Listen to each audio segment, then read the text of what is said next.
Imagine for a moment you're in a room once where everyone agreed on something and you agreed as well. Maybe you agreed out loud, nodding along with him, and maybe you even added a specific point of your own just to back the room up. And then later, you're driving home completely on your own. A quiet little thought showed up in the back of your mind. Something like, hey, I'm not sure I actually believe that. Maybe it was a group of friends piling on about some other friend or someone else and you joined in. Or maybe it was a high stakes meeting where the whole table loved an execution plan that you had a terrible feeling about and you kept that gut feeling to yourself. Or maybe it was a dinner where everyone laughed at something that didn't actually sit right with your values and you laughed anyway. See, in that exact moment, it felt like, well, agreeing.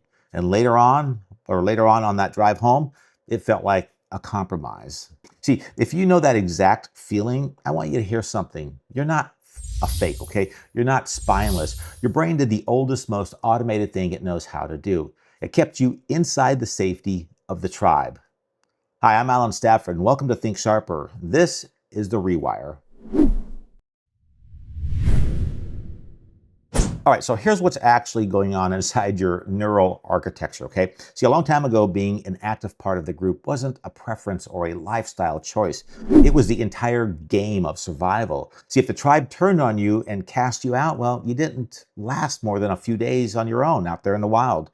So a fast, ancient part of your brain learned to scan the room constantly and quietly. Are they with me? Am I still safe? Did that last comment land okay? Is what you might have been saying to yourself. And when this threat detection system senses that you're about to become the odd one out, it does something incredibly clever and a little bit sneaky, okay?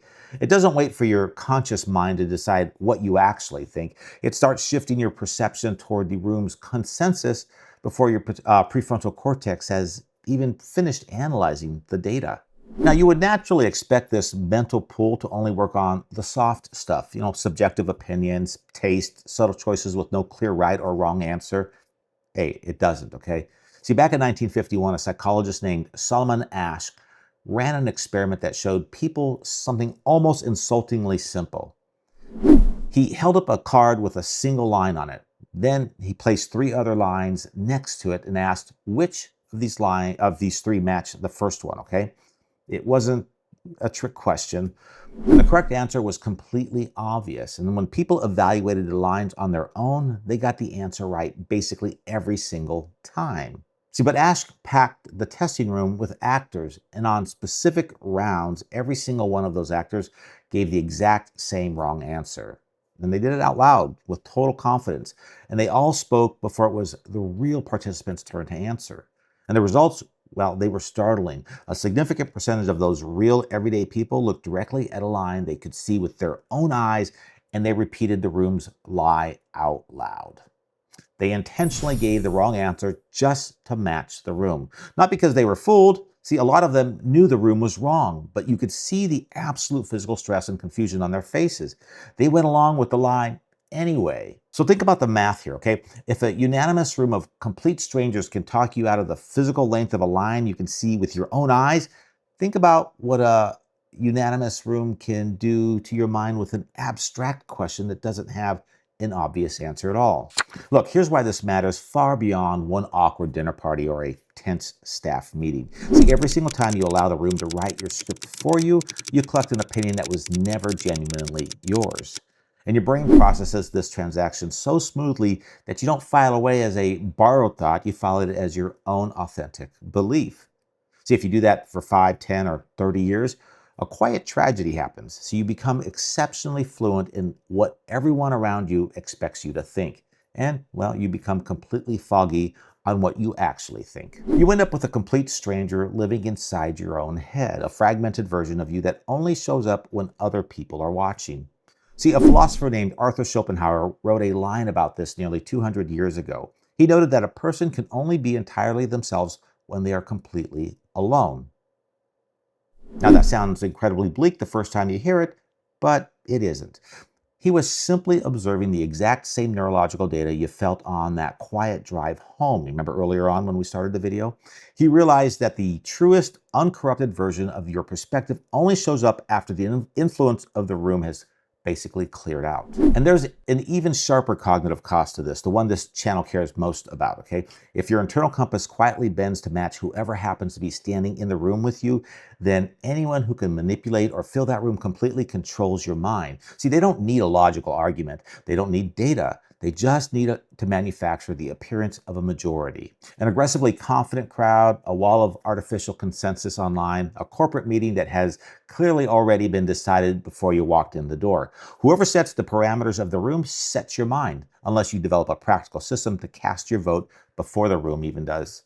So here's the cognitive defense protocol, and I like to call it the quiet vote, because the solution Solomon Asch discovered in his research, it wasn't complicated. When he altered the experiment and allowed people to write their answers down privately on a piece of paper before anyone said anything out loud, the tribal caving stopped completely.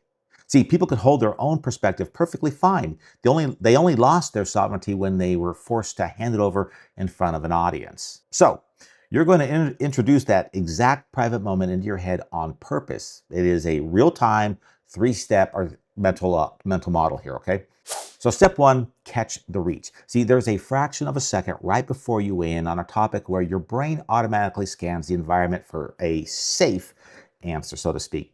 In that microsecond, you aren't deciding what is true. You're basically checking what is socially allowed. That unconscious scan, well, that is the reach. Your only job in step one is to consciously notice it. I mean, you cannot vote for yourself if you don't catch the exact moment you were about to hand your ballot over to the room, okay?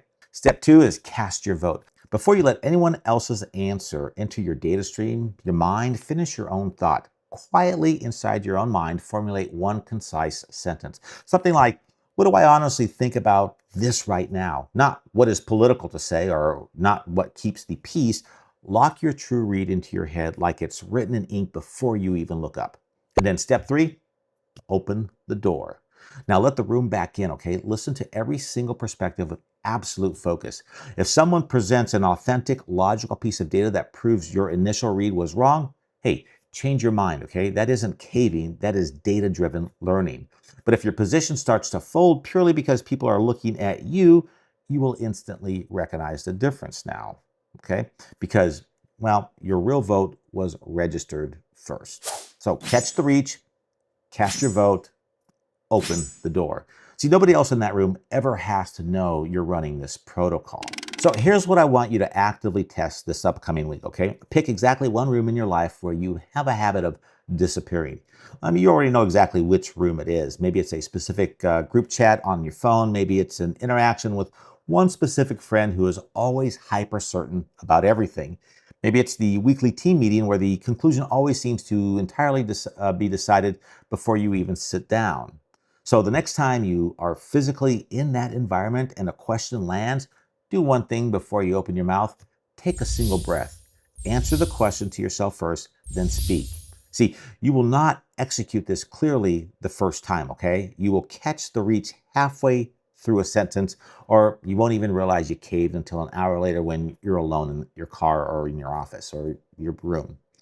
And that, folks, is completely fine, okay? That is how neuroplasticity works. That is the actual work of rewiring. Every single time you consciously register your own vote before the room can cast it for you, you are structurally building a little more of your own sovereignty back. And here's the part that completely surprises people when they start practicing this, okay? The goal of this protocol was never contrarianism or disagreeing with everyone. Sometimes you're completely honest, uncorrupted read is, well, going to align perfectly with exactly what the crowd thinks. And hey, that's excellent, okay?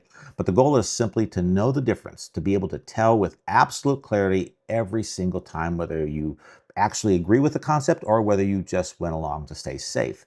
Because the version of you that can clearly tell the difference is a mind that is exceptionally difficult to talk into things you'd regret on that drive home.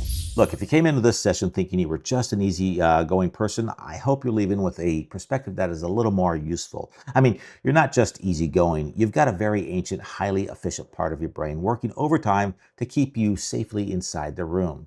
So it's not your enemy. It kept your ancestors alive, but it absolutely does not get to fill out your ballot. Hey, thanks for watching. Think sharper, stay sovereign, my friend.